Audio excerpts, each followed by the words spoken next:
Hey everybody, Ian Bremmer here. It is your world in more than 60 seconds. That's right, coronavirus. You've got record numbers of cases in the United States and Europe. As long as that's going on, I'm giving you more than 60 seconds. It is the least I can do to respond to this extraordinary crisis. Have your questions right here, and we're ready to go. 1 week before the U.S. election, what do other world leaders want to happen? Well, let's face it. Outside the United States, most of the world's leaders would prefer to see the back of Trump. An America First policy was not exactly made for non-Americans, right? That was not the intended demographic audience. Trump doesn't really care. In fact, to a degree, it's kind of a selling point that a lot of foreign leaders don't want Trump. It's showing that Trump is strong in negotiations and indeed is doing better for the American people. That's largely BS, but occasionally it's true. His willingness to use American power to force the Mexican government to actually tighten up on Mexico's southern border and stop immigration from coming through. AMLO would have much rather that not have happened, but the fact that it did was an America First policy that redounded to the benefits of the United States. And there are other examples of that. But generally speaking, it would be better for the U.S. long-term and for the world if we had more harmonious, smoother relations with other countries around the world.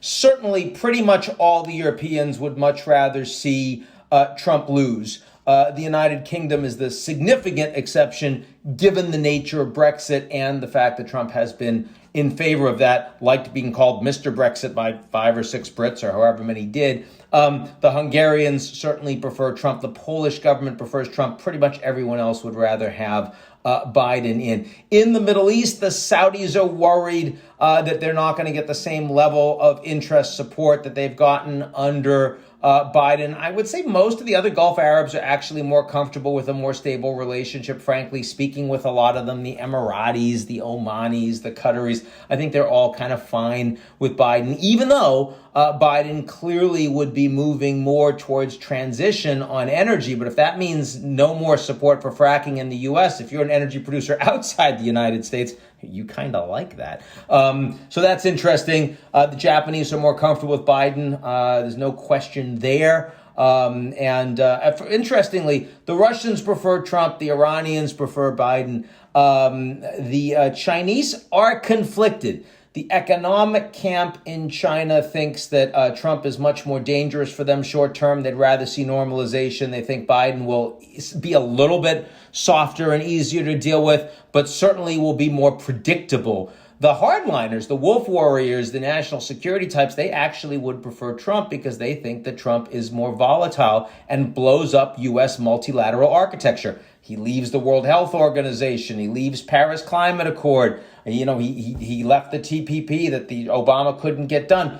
All of that makes the Chinese look less irresponsible, doesn't make them look maybe more responsible, makes them look less irresponsible, and they generally like that. They see that as longer term providing more opportunity. So it is truly conflicted in China right now. But on balance, you'll hear a sigh of relief if Biden wins. The first major summitry with the U.S. and other countries will feel like a honeymoon. It won't last that long because structurally there are lots of reasons why the Americans don't want to be the world policeman or the architect of global trade or certainly the cheerleader for global values. And even though Biden may say nicer things that sound more consensus-oriented and multilateral, those constraints which happened before Trump, happened during Trump, will happen after Trump. Let's remember just how many leaders were admonishing Obama for America's leading from behind strategy. That was when Biden was VP. That doesn't go away. In fact, Biden will find himself more constrained given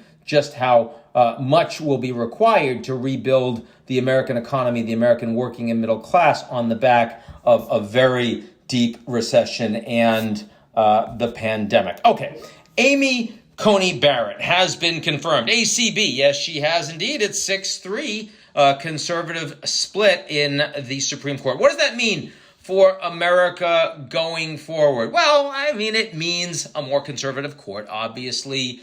It means a more conservative federal judiciary generally after 4 years of strong additions from the Republican Party, especially because a lot of Obama's nominees were blocked when the Republicans controlled the Senate at the end of the Obama administration. So everyone's saying, how come Obama left all of those positions open? Well, because he couldn't get them through. So it's been a fair swing across the judiciary towards the conservative, and it would take a long time, even if the Democrats were to take the Senate, which is certainly plausible, even likely right now. McConnell, the Senate Majority Leader, is correct in saying that that is going to be a win that will take years to unwind. That does reflect a threat to Joe Biden's policy agenda. It gives private businesses new avenues for challenging regulations, reversing legal precedents that form the basis of the regulatory state that we have or have had in the United States.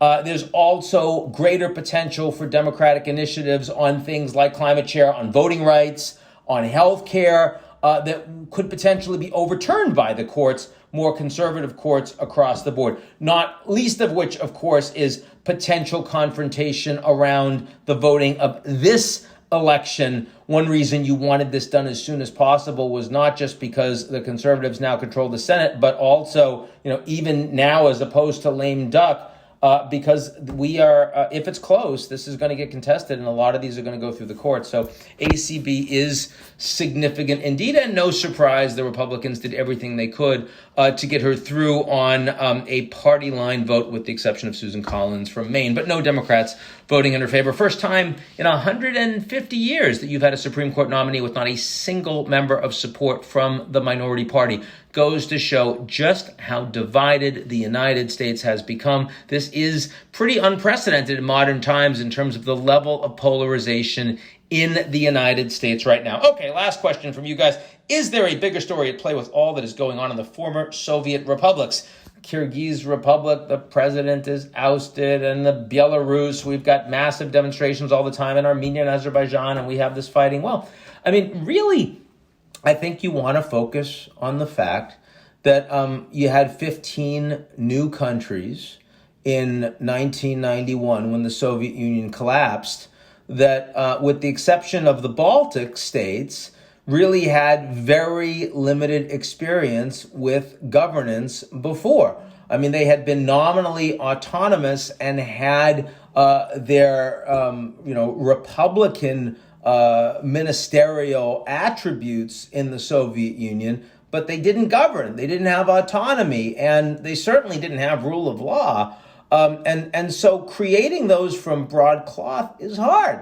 And it's particularly hard when you have all of these ethnographic time bombs that were set up back when Stalin was Commissar of Nationalities, specifically to make it harder to unwind the Soviet Union. I mean, moving people and drawing boundaries that make it clear that, here's an enclave of Tatars, and here's an enclave of Bashkirs, and here's an enclave of Russians and Crimean Tatars and others that are, inside the territory of other nationalities, what I used to call matryoshka nationalism, after the Russian nesting dolls. And as soon as you open one up, the one underneath is pushing and trying to pop up. That's exactly what's happening in Nagorno-Karabakh. I mean, historically, there have been periods of time when Armenians controlled that territory, when Azeris controlled that territory. Under Soviet times, it was given to Azerbaijan, but it was autonomous for the Armenians. And there was major fighting. As the Soviet Union was starting to collapse, then the Armenians took it over. But 100,000 plus Azeris were left homeless and very unhappy, displaced. And obviously this isn't going to get fixed until we have negotiated settlements. Crimea, a very similar situation. Southeast Ukraine. In the case of Belarus, it's just a really bad government that's been in place For decades now, it's kleptocratic. They don't care about their people, and coronavirus made it even worse. So I think it's a combination of people getting angry, of the economics being more challenging in this global time of a serious downturn. It's bad and weak governance. It's poor individuals at the top of the system that don't really care and aren't legitimate in the eyes of their people. And it's very serious, deeply entrenched ethnographic governance problems that were set up to be problems, and now they're emerging as problems. So, it's complicated. It's not one size fits all, and it's still going to take a long time before this stuff gets fixed. But in the Baltic states, where there are large numbers of Russians in those populations, in Lithuania and particularly in Latvia and Estonia, but those governments worked pretty well because they had had a reasonable time of self-governance before World War II, and they were able to align much more quickly with the European Union and with NATO. They have the institutional connections and they have the political legitimacy that the other post-Soviet republics, now independent states, largely do not have. And that makes them a lot more brittle, makes them a lot more susceptible to domestic instability and international conflict. So that's it for me. Probably wonkier than you wanted, but someone asked that question. Hope you enjoyed it. I'll talk to you all soon. Be safe and avoid people.